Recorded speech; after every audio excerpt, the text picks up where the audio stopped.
Hello students,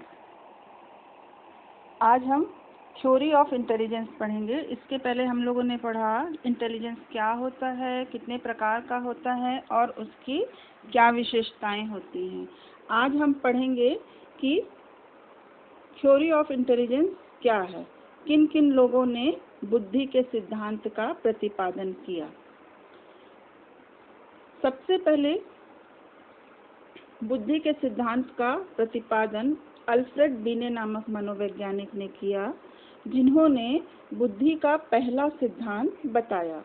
उन्होंने कहा, बुद्धि एक खंड का सिद्धांत है, जिसे हम एक तत्व का सिद्धांत भी कह सकते हैं या एक कारकीय सिद्धांत भी कह सकते हैं। तो अल्फ्रेड बिने ने बुद्धि के सिद्धांत को एक खंड का सिद्धांत बताया।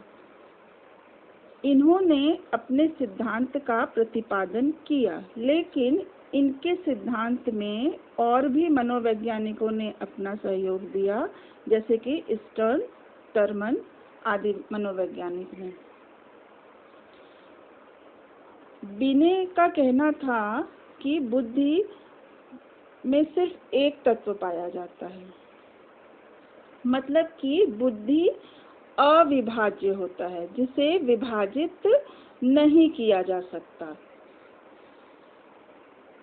यह सभी मनुष्यों में पाया जाता है, लेकिन इसी सिद्धांत ने इनके सिद्धांत की आलोचना की, क्योंकि बाकी जो मनोवैज्ञानिक थे उनका कहना था कि सभी मनुष्यों में अलग अलग तरीके की बुद्धि पाई जाती है। हम बुद्धि को विभाजित कर सकते हैं, लेकिन बिने का कहना था कि हम बुद्धि को विभाजित नहीं कर सकते, इसलिए उनके इस सिद्धांत की आलोचना की गई। इस आलोचना के आधार पर उनका यह सिद्धांत निरंकुशवादी सिद्धांत भी माना जाता है। तो बुद्धि का पहला सिद्धांत था एक खंड का सिद्धांत। यह सिद्धांत सबसे प्राचीन सिद्धांत है। इस सिद्धांत को अल्फ्रेड बिने नामक मनोवैज्ञानिक ने बताया था और उनका मानना था कि बुद्धि एक तत्व का सिद्धांत है, उसमें एक ही कारक पाया जाता है। दूसरा आपका आता है दो तत्व का सिद्धांत, जिसे हम दो खंड का सिद्धांत कह सकते हैं या इसे हम द्विकारकीय सिद्धांत भी कहते हैं। एग्जाम में कभी कभी आ जाता है द्विकारकीय सिद्धांत की व्याख्या कीजिए, तो उसमें आप दो तत्व के सिद्धांत को ही लिखेंगे। इस सिद्धांत का प्रतिपादन स्पीयरमैन नामक मनोवैज्ञानिक ने किया था। उन्होंने बुद्धि के अन्य सिद्धांतों की नींव इस सिद्धांत से ही मानी जाती है, ऐसा कहा कि यहीं से ही बुद्धि का सिद्धांत शुरू होता है। आगे जितने भी सिद्धांत बने हैं वो इसी सिद्धांत के आधार पर बने हैं। तो स्पीयरमैन का कहना था कि बुद्धि में दो तत्व पाए जाते हैं, पहला है सामान्य तत्व और दूसरा है विशिष्ट तत्व। सामान्य कारक और विशिष्ट कारक।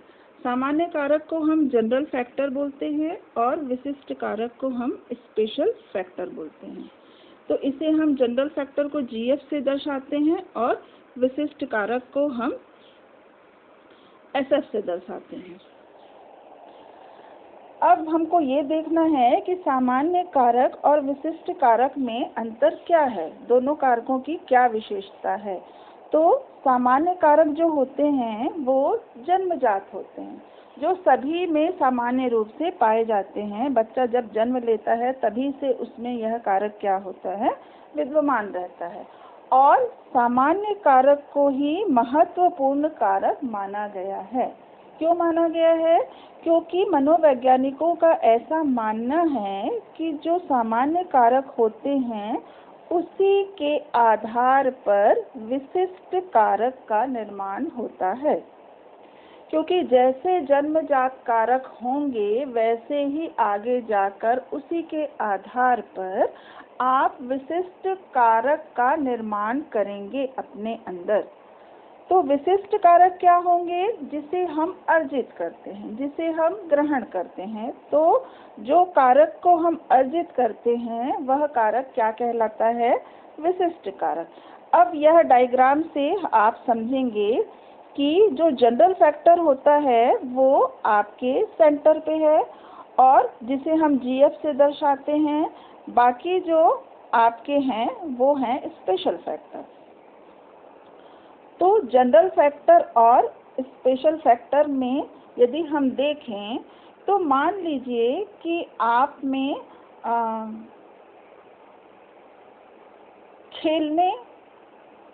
बचपन से खेलने में रुचि है। अब इस रुचि को आप कैसे अपने अंदर अर्जित करोगे?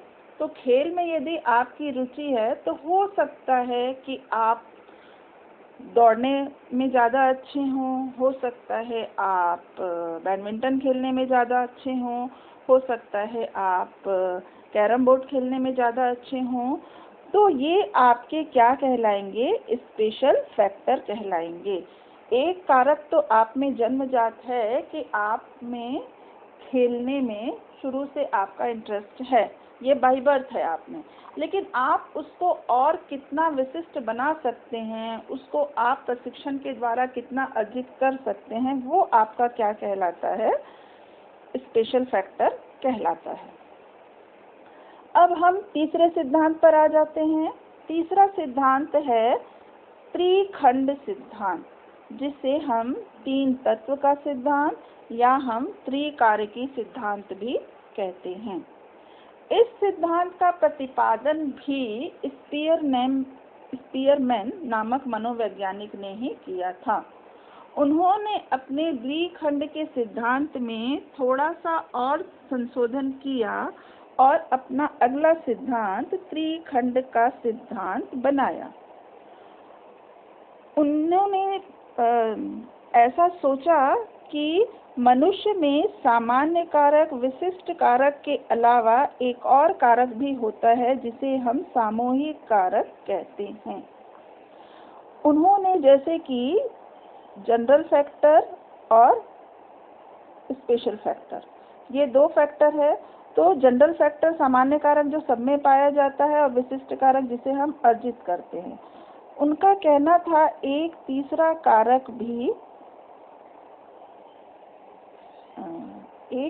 कारक भी पाया जाता है जिसे हम सामूहिक कारक कहते हैं। ये जो बीच का कारक है ये आपका सामूहिक कारक कहलाता है। तो तीसरा जो सिद्धांत है वह स्पीयरमैन ने बताया। उन्होंने अपने सामान्य और विशिष्ट कारक में एक कारक को और जोड़ा जिसे कि आप सामूहिक कारक कहते हैं। अगला सिद्धांत है बहुकारकीय सिद्धांत। बहुकारकी शब्द से ही समझ में आ रहा है कि जिसमें बहुत सारे कारक पाए जाते हैं।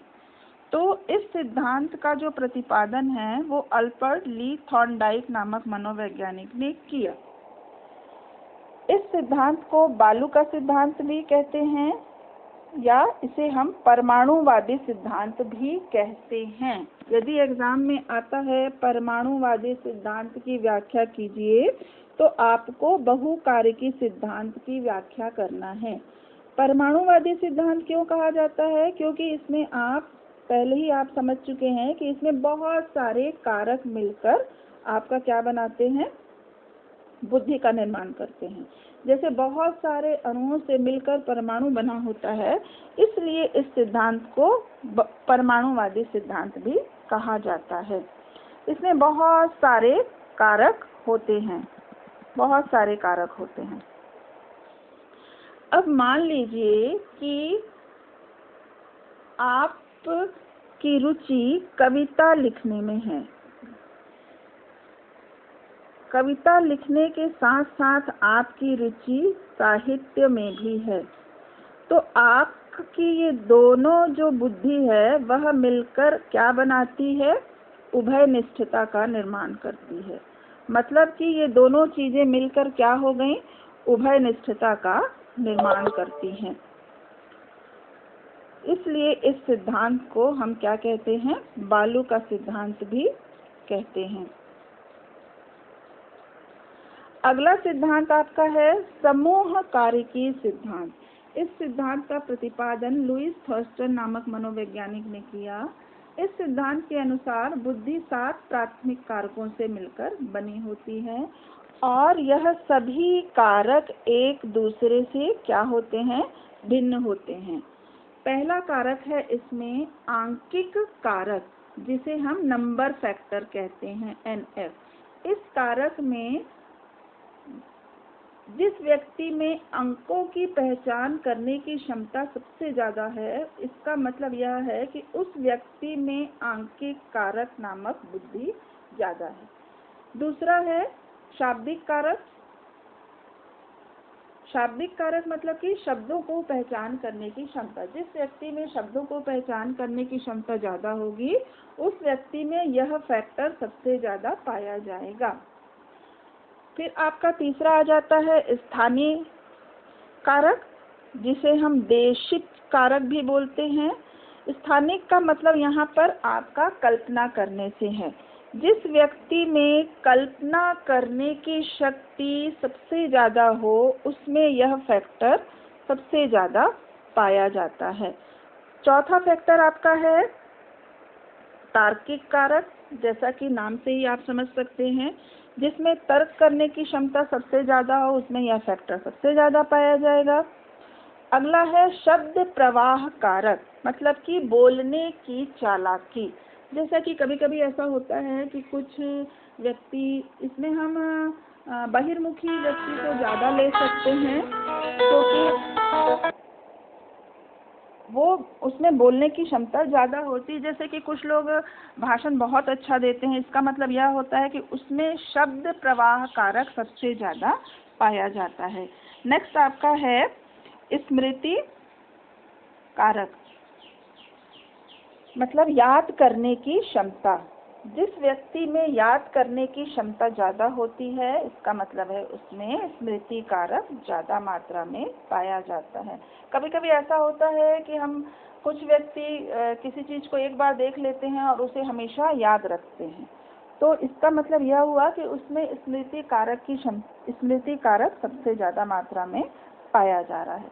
लास्ट फैक्टर है प्रत्यक्षात्मक गतिशीलता कारक। इसका अर्थ है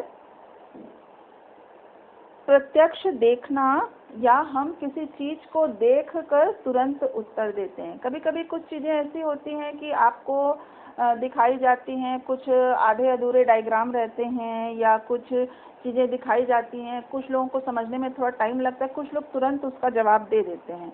इसका मतलब यह हुआ कि जो व्यक्ति तुरंत उसका जवाब देते हैं, उसमें प्रत्यक्षात्मक गतिशीलता कारक सबसे ज़्यादा पाया जाता है। यहाँ पे आपका खत्म होता है बुद्धि के सिद्धांत। एक सिद्धांत हमारा और बचता है, जिसे हम गिलफोर्ड का सिद्धांत कहते हैं। उसको हम अगले वीडियो में एक बार और पढ़ेंगे। Thank you.